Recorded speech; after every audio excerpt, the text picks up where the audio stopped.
ನಮಸ್ತೆ. ಇವತ್ತು ನಾನು ಎಲ್ರಿಗೂ ಯೂಸ್ ಆಗುವಂಥ ಒಂದು ಒಳ್ಳೆ ಮಾಹಿತಿನ ನಾನು ಇವತ್ತು ಶೇರ್ ಮಾಡ್ತಾಯಿದ್ದೀನಿ. ಈಗ ನಾನು ತೋರಿಸ್ತಾ ಇರೋದು ಬುರ್ಗಿನಕಾಯಿ ಅಥವಾ ಅಂಟ್ವಾಳಕಾಯಿ ಅಂತ ಹೇಳ್ತೀವಿ ನೋಡಿ.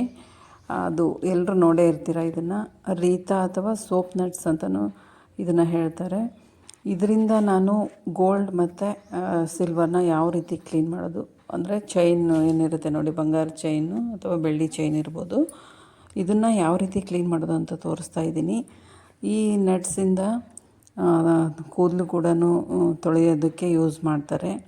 ಇದರಿಂದ ನೊರೆ ಬರೋದರಿಂದ ಇದನ್ನು ಕ್ಲೀನ್ ಮಾಡೋದಕ್ಕೆ, ಟೋಟಲಾಗಿ ಕ್ಲೀನ್ ಮಾಡೋದಕ್ಕೇ ಯೂಸ್ ಮಾಡ್ತಾರೆ. ಇದೇ ಕಾಯಿನ ಯೂಸ್ ಮಾಡಿಕೊಂಡು ನಾನು ಇವತ್ತು ಬಂಗಾರ ಅಥವಾ ಬೆಳ್ಳಿ ಚೈನ್ನ ಯಾವ ರೀತಿ ಕ್ಲೀನ್ ಮಾಡೋದು ಅಂತ ತೋರಿಸ್ತಾ ಇದ್ದೀನಿ. ತುಂಬ ಚೆನ್ನಾಗಿ ಕ್ಲೀನ್ ಆಗುತ್ತೆ ಮತ್ತು ಎಲ್ರಿಗೂ ಇಷ್ಟ ಆಗುತ್ತೆ ಇದು. ನಾವು ಈಗ ಗೋಲ್ಡು ಅಂಗಡಿಗಳಿಗೆ ಪಾಲಿಷ್ಗೆ ಅಂತ ಕೊಡ್ತೀವಿ, ಅಲ್ಲಿ ನಮಗೆ ಯಾವುದೇ ಗ್ಯಾರಂಟಿ ಇರೋದಿಲ್ಲ. ಅವ್ರು ಏನೇ ತೂಕ ಮಾಡಿ ನಮಗೆ ಚೀಟಿ ಕೊಟ್ಟರು ಕೂಡ ನಂತರ ಹೇಳೋ ಮಾತೇ ಬೇರೆ ಇರುತ್ತೆ. ಇದು ನನಗೂ ಕೂಡ ಅನುಭವ ಆಗಿದೆ. ಅದರಲ್ಲಿ ಗಲೀಜಿತ್ತು ಹಾಗೆ ಹೀಗೆ ಅಂತ ಕತೆ ಹೇಳ್ಬಿಡ್ತಾರೆ. ಅದು ಯಾವುದೇ ಗ್ಯಾರಂಟಿ ಇರೋದಿಲ್ಲ ನಮ್ಮ ವಸ್ತುಗಳಿಗೆ. ಹಾಗೆ ನೋಡಿದರೆ ನಾವು ಮನೆಯಲ್ಲೇ ಕ್ಲೀನ್ ಮಾಡೋದು ತುಂಬಾ ಒಳ್ಳೆಯದು ಅಂತ ನನಗನ್ಸುತ್ತೆ. ನಾವು ಕ್ಲೀನ್ ಮಾಡೋದಕ್ಕೆ ಬೇರೆ ಬೇರೆ ಮೆಥಡ್ಸ್ ಎಲ್ಲ ಇದೆ. ಮನೆಯಲ್ಲೇ ನ್ಯಾಚುರಲ್ ಪ್ರಾಡಕ್ಟ್ನ ಯೂಸ್ ಮಾಡಿಬಿಟ್ಟು ಕ್ಲೀನ್ ಮಾಡ್ಕೋಬೋದು. ನಾನಿವತ್ತು ತೋರಿಸೋದು ಕೂಡ ತುಂಬಾ ಕ್ಲೀನ್ ಆಗುತ್ತೆ. ಈ ಅಂಟ್ವಾಳಕಾಯಿ ಅಥವಾ ಬುರ್ಗಿನಕಾಯಿ ಅಂತ ಏನು ಹೇಳ್ತೀವಿ ನೋಡಿ, ಇದನ್ನು ನೀರಲ್ಲಿ ರಾತ್ರಿ ಪೂರ್ತಿ ನೆನೆಸಿಟ್ಬಿಡಿ. ಇಲ್ಲ ನಿಮಗೆ ಟೈಮ್ ಇಲ್ಲ ಅಂದರೆ ಕೂಡ 1 ಅವರ್ ಅಥವಾ 2 ಗಂಟೆಗಳ ಕಾಲ ನೆನೆಸಿಟ್ರೂ ಕೂಡ ನಡೆಯುತ್ತೆ. ನೀವು ರಾತ್ರಿ ನೆನೆಸಿ ಬೆಳಗ್ಗೆ ಕ್ಲೀನ್ ಮಾಡೋದಾದರೆ ತುಂಬಾ ಒಳ್ಳೆಯದು. ಅದರಿಂದ ನೊರೆ ತುಂಬ ಚೆನ್ನಾಗಿ ಬರುತ್ತೆ. ನಾನೀಗ ತೋರಿಸ್ತಾ ಇದ್ದೀನಿ ನೋಡಿ ಎಷ್ಟು ನೊರೆ ಬರ್ತಾಯಿದೆ ಅಂತ. ತುಂಬ ಅಂದರೆ ತುಂಬಾ ನೊರೆ ಬರುತ್ತೆ. ನಾವು ಇದನ್ನು ಕೈಯಿಂದ ಈ ರೀತಿ ಕಿವುಚ್ದಂಗೆಲ್ಲ ನೊರೆ ಬರ್ತಾನೆ ಇರುತ್ತೆ ಅದರಲ್ಲಿ. ಹಾಗೆಯೇ ವಸ್ತುಗಳು ಕೂಡ ಅಷ್ಟೇ ಕ್ಲೀನ್ ಆಗುತ್ತೆ. ನಾನು ತೋರಿಸ್ತೀನಿ. ಈಗ ಬೆಳ್ಳಿ ಕಾಲ್ ಚೈನ್ ಇರ್ಬೋದು, ನಮ್ಮ ಮಂಗಲ್ ಸರ ಇರ್ಬೋದು, ಅದನ್ನು ನಾನು ಈಗ ಇದರಲ್ಲಿ ಕ್ಲೀನ್ ಮಾಡಿ ತೋರಿಸ್ತೀನಿ ನೋಡಿ. ಎಷ್ಟು ನೊರೆ ಬರ್ತಾಯಿದೆ ನೋಡಿ. ಇನ್ನು ನಾನೀಗ 2 ಬೌಲಲ್ಲಿ ಅಂಟ್ವಾಳಕಾಯಿನ ನೆನೆಸಿಟ್ಟಿದ್ದೀನಿ. 1 ಅಥವಾ 2 ಹಾಕಿದರೆ ಸಾಕು. ತುಂಬಾ ನೊರೆ ಬರೋದರಿಂದ ನಾವು ಅಷ್ಟು ಹಾಕಿದರೆ ಸಾಕು. ನಾನೀಗ ಸ್ವಲ್ಪ ಜಾಸ್ತಿನೇ ಹಾಕಿದ್ದೀನಿ. ಅದರಲ್ಲಿ 1 ಬೌಲಲ್ಲಿ ಮಂಗಲ್ ಚೈನ್ ಹಾಕ್ತಾಯಿದ್ದೀನಿ ನೋಡಿ. ನೆಕ್ಸ್ಟ್ ಇನ್ನೊಂದು ಬೌಲಲ್ಲಿ ನಾನು ಬೆಳ್ಳಿ ಚೈನ್ ಕೂಡ ಹಾಕಿ ತೋರಿಸ್ತೀನಿ. ಈ ಮಂಗಲ್ ಸರನ ಸ್ವಲ್ಪ ಹೊತ್ತು ಹಾಕಿ ಒಂದು ಅರ್ಧ ಗಂಟೆ ಅಥವಾ ನಿಮಗೆ ಟೈಮ್ ಇಲ್ಲ ಅಂದರೆ ಒಂದು 10 ನಿಮಿಷ ಕೂಡ ಬಿಟ್ಟರೆ ಅದರಲ್ಲಿ ಸಾಕು, ಅಷ್ಟು ಕ್ಲೀನಾಗಿರುತ್ತೆ. ಈಗ ನಾನು ಒಂದು ಅರ್ಧ ಗಂಟೆ ಬಿಟ್ಟಿದ್ದೀನಿ.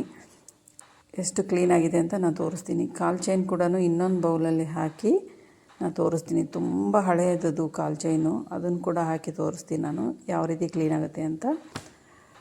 ಇದು ಒಂದು 10 ನಿಮಿಷ ಅಥವಾ ಅರ್ಧ ಗಂಟೆ ಟೈಮ್ ಇದ್ದರೆ ಬಿಟ್ಟು ನೀವು ಒಂದು ಟೂತ್ ಬ್ರಷ್ ಏನಿರುತ್ತೆ ನೋಡಿ, ಅದರ ಸಹಾಯದಿಂದ ಇದನ್ನು ಕ್ಲೀನ್ ಮಾಡಿಕೊಂಡ್ರೆ ಸಾಕು. ಅಂದರೆ ತೀರಾ ಒತ್ತಿ ಫ್ರೆಶ್ ಮಾಡಿಬಿಟ್ಟು ಅದನ್ನು ಕ್ಲೀನ್ ಮಾಡೋ ಅಗತ್ಯ ಇರಲ್ಲ, ಯಾಕಂದರೆ ಚೈನ್ ಕಟ್ ಆಗಿಬಿಡುತ್ತೆ.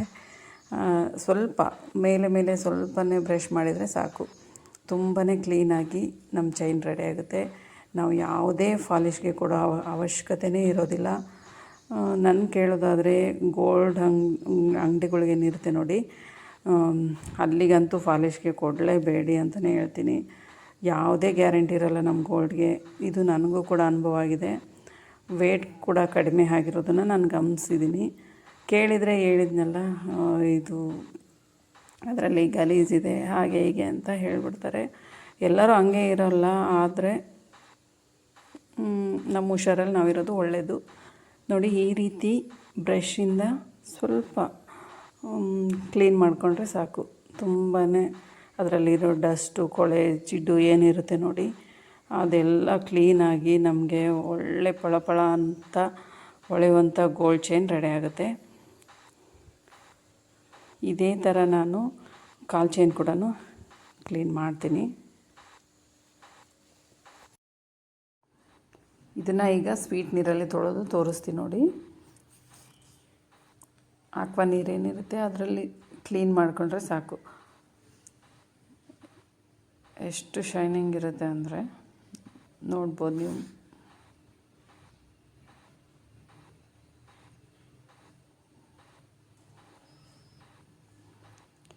ನನಗಿನ್ನೂ ವೀಡಿಯೋದಲ್ಲಿ ಅಷ್ಟು ಕ್ಲೀನಾಗಿ ಕಾಣಿಸ್ತಿಲ್ಲ, ಹೊರಗಡೆಯಿಂದ ನೋಡಿದಾಗ ತುಂಬಾ ಶೈನಿಂಗ್ ಆಗಿತ್ತು, ತುಂಬಾ ವ್ಯತ್ಯಾಸ ಅನ್ನಿಸ್ತು ನನಗೆ.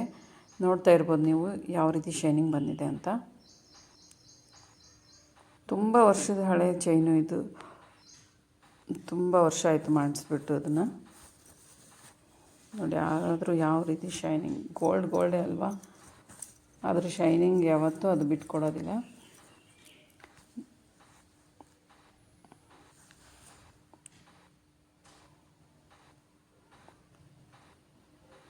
ಕ್ಲೀನಾಗಿ ವಾಶ್ ಮಾಡಿ ಒಂದು ಕಾಟನ್ ಬಟ್ಟೆಯಿಂದ ಇದನ್ನು ಚೆನ್ನಾಗಿ ಒರೆಸ್ಬಿಟ್ಟು ನೀವು ಎಲ್ಲಿ ಮಂಗಲ್ ಚೈನನ್ನು ಹಾಕ್ಕೋಬೋದು.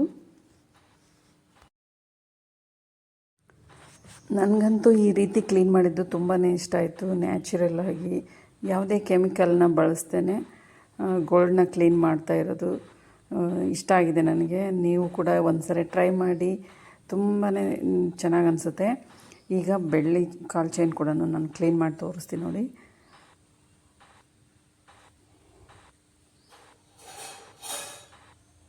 ಈಗ ಬೆಳ್ಳಿ ಬಂಗಾರದ ರೇಟ್ ತುಂಬ ಜಾಸ್ತಿ ಆಗಿರೋದ್ರಿಂದ ನಾವು ಈ ರೀತಿಯಾಗಿ ಹುಷಾರಾಗಿ ಮನೆಗಳಲ್ಲೇ ಕ್ಲೀನ್ ಮಾಡ್ಕೊಳೋದು ಒಳ್ಳೆಯದು. ಈ ವಿಡಿಯೋ ನಿಮ್ಗೆ ಇಷ್ಟ ಆದರೆ ಲೈಕ್ ಮಾಡಿ, ಶೇರ್ ಮಾಡಿ, ಸಬ್ಸ್ಕ್ರೈಬ್ ಮಾಡ್ಕೊಳ್ಳಿ ನನ್ನ ಚಾನಲ್ನ. ನನ್ನ ವೀಡಿಯೋಸ್ನ ನೋಡ್ತಾ ಇರಿ ಅಂತ ಹೇಳ್ತಾ ಇವತ್ತಿನ ವೀಡಿಯೋನ ಮುಗಿಸ್ತಾ ಇದ್ದೀನಿ. ಥ್ಯಾಂಕ್ ಯು ಈ ವಿಡಿಯೋ ಪೂರ್ತಿಯಾಗಿ ನೋಡಿದ್ದಕ್ಕೆ.